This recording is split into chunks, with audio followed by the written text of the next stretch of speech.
കേരളത്തിൻ്റെ ചരിത്രത്തിൽ ഇത്രയേറെ പീഡിപ്പിക്കപ്പെട്ട മുഖ്യമന്ത്രി,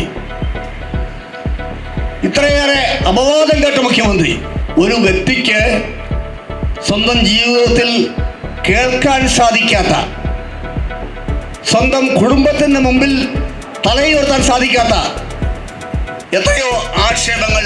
തൻ്റെ കൈകൾ അഴിമതിയുടെ കറ പുരണ്ടിട്ടില്ലെങ്കിൽ, താൻ കുറ്റവാളിയല്ലെങ്കിൽ ആരെയും ഭയപ്പെടേണ്ട ആവശ്യമില്ല.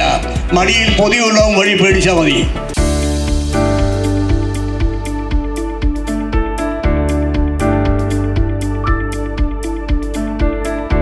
ഉമ്മൻചാണ്ടി ആരായിരുന്നുവെന്ന് കോട്ടയത്താരോടും പറയേണ്ട കാര്യമില്ല. കാരണം നമ്മൾ ജനിച്ച അല്ലെങ്കിൽ ചെറുപ്പം മുതലേ നമ്മളുടെ ഇടയിലൂടെ സാധാരണക്കാരിൽ സാധാരണക്കാരനായി ജനങ്ങളോടൊപ്പം ജനങ്ങളുടെ വിഷയങ്ങളിൽ സജീവമായി പങ്കെടുത്ത് അവർക്ക് വേണ്ടി അവർക്കൊപ്പം നിൽക്കുന്ന ഒരു സാധാരണക്കാരനായിട്ടാണ് നമ്മൾ ഉമ്മൻചാണ്ടിയെ കണ്ടിരുന്നത്. നമുക്ക് ആർക്കും ഉമ്മൻചാണ്ടിയെ കാണാൻ ആരുടെയും കത്തിൻ്റെ ആവശ്യമില്ല.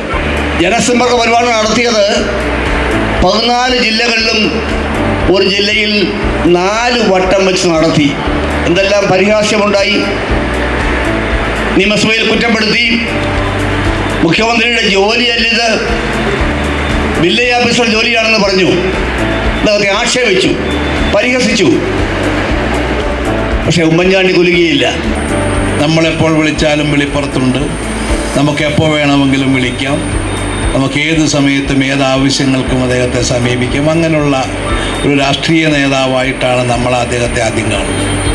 പക്ഷെ പിന്നീട് അദ്ദേഹം ഒരു വലിയ സ്റ്റേറ്റ്സ്മാനായി, അതുപോലെ തന്നെ വലിയൊരു ജീവകാരുണ്യ പ്രവർത്തകനായി, ഈ രാജ്യം അംഗീകരിക്കുന്ന, ലോകം അംഗീകരിക്കുന്ന ഒട്ടനവധി കർമ്മ പദ്ധതികൾക്ക് രൂപം കൊടുത്ത ഒരു വ്യക്തിയായിട്ടാണ് നമ്മൾ പിന്നീട് ശ്രീ ഉമ്മൻചാണ്ടിയെ കാണുന്നത്.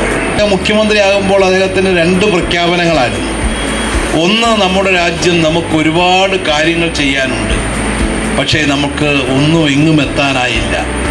അതുകൊണ്ട് നമുക്ക് ഒരുപാട് കാര്യങ്ങൾ അതിവേഗം ബഹുദൂരം നമുക്ക് സഞ്ചരിക്കണം, അതിവേഗത്തിൽ നമുക്ക് പോകണം. അക്ഷരാർത്ഥത്തിൽ ഒരു ഭരണാധികാരി എങ്ങനെ ആയിരിക്കണം എന്നുള്ളതിൻ്റെ ഏറ്റവും നല്ല ഉദാഹരണമായി പറയാൻ കഴിയുന്ന ആളാണ് ശ്രീ ഉമ്മൻചാണ്ടി.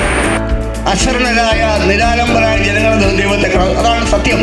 ഉമ്മൻചാണ്ടിക്ക് എപ്പോഴും ജനങ്ങളാണ് ദൈവത്തിൻ്റെ ശക്തി. ജനക്കൂട്ടമാണ്. അത് ഒരിക്കലും ഒറ്റയ്ക്ക് സാധിക്കത്തില്ല. കേരളത്തിൻ്റെ ചരിത്രത്തിൽ ഇത്രയേറെ പീഡിപ്പിക്കപ്പെട്ട മുഖ്യമന്ത്രി, ഇത്രയേറെ അപവാദം കേട്ട മുഖ്യമന്ത്രി, ഒരു വ്യക്തിക്ക് സ്വന്തം ജീവിതത്തിൽ കേൾക്കാൻ സാധിക്കാത്ത, സ്വന്തം കുടുംബത്തിന് മുമ്പിൽ തലയുയർത്താൻ സാധിക്കാത്ത എത്രയോ ആക്ഷേപങ്ങൾ ഉമ്മൻചാണ്ടി കേൾക്കേണ്ടി വന്നു.